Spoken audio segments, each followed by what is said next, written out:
सभी मित्रों को सादर नमस्ते। मित्रों, पंचतंत्र की नई कहानी जादुई पतीला में आपका स्वागत है। सालों पहले पीतल नगर में किशन नाम का एक किसान रहता था।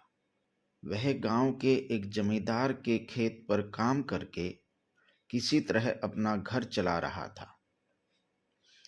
पहले किशन के भी खेत थे, लेकिन उसके पिता के बीमार होने के कारण उसे अपने सारे खेत बेचने पड़े।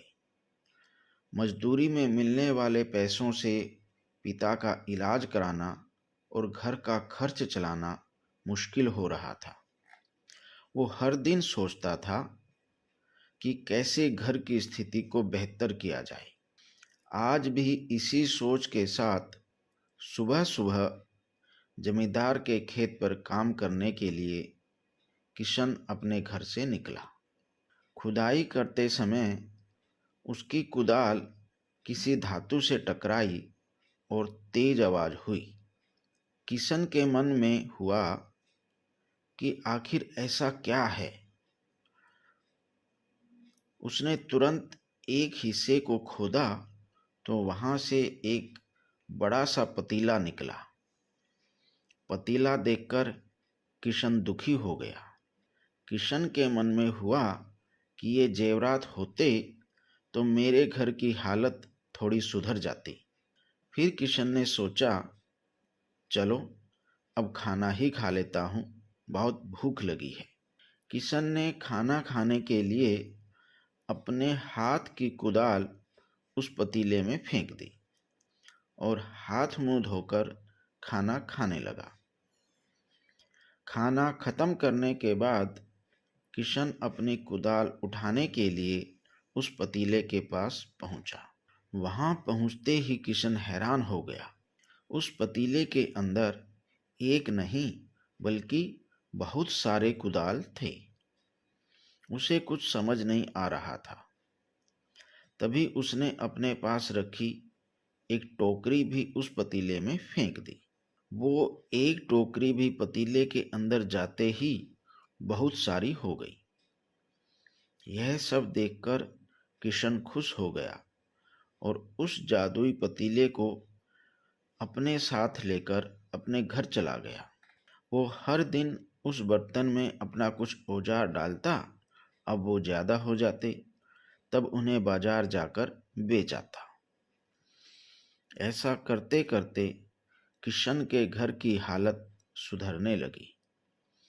उसने इस तरह से बहुत पैसा कमाया और अपने पिता का इलाज भी करवाया। एक दिन किशन ने कुछ गहने खरीदे और उन्हें भी पतीले में डाल दिया। वो गहने भी बहुत सारे बन गए। इस तरह धीरे धीरे किशन अमीर होने लगा और उसने जमींदार के यहाँ मजदूरी करना भी छोड़ दिया।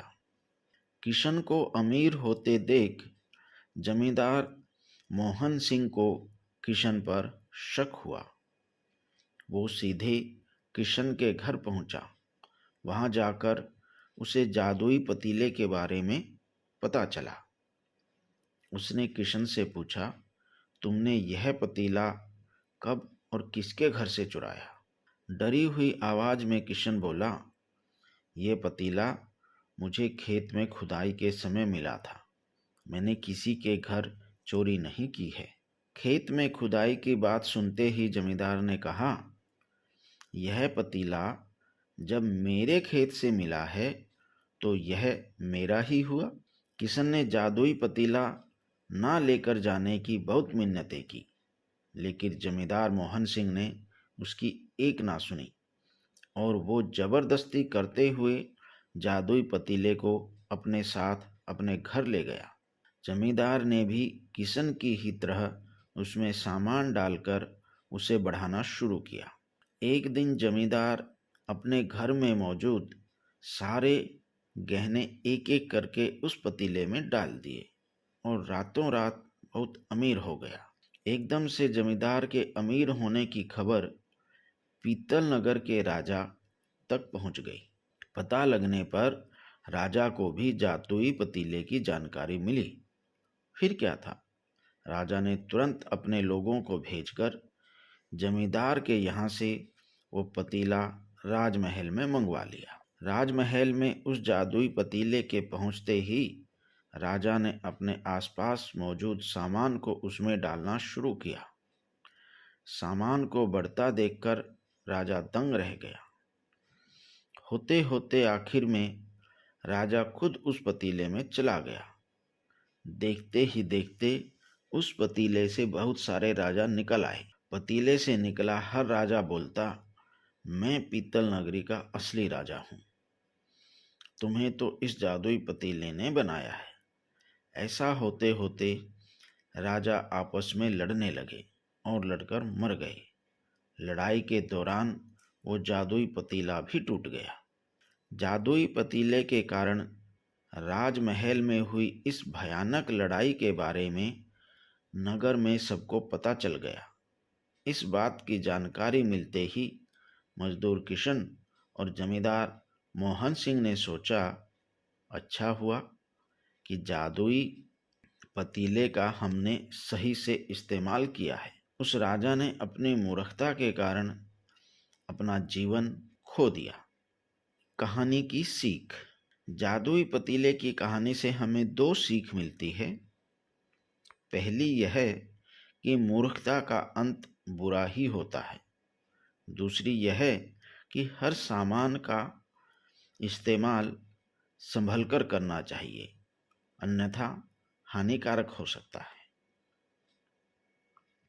मित्रों, यदि आपको हमारी कहानी पसंद आई है तो कृपया लाइक करें, शेयर करें और चैनल को सब्सक्राइब जरूर करें। धन्यवाद।